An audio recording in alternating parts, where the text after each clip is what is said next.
An Indian expert has said the way the Chinese government takes to tackle COVID-19 has become one model. I would say, in a way, if we look, the world adopted the Chinese model to tackle COVID.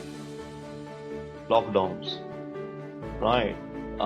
When the COVID hit China in Wuhan, whatever the Chinese government was doing, everyone in the world was reading and seeing that, there is some virus out there and the way to tackle is to, lock down and close down, right? So then wherever in the world COVID spread, that was the first thing governments were doing.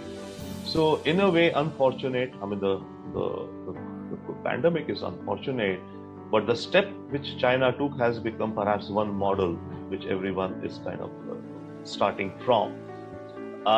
Secondly, also I think very, objectively speaking, the way China developed some of its digital systems to make sure that, COVID positives are identified and, apps of social distancing or, contact tracing, etc., which were there, right?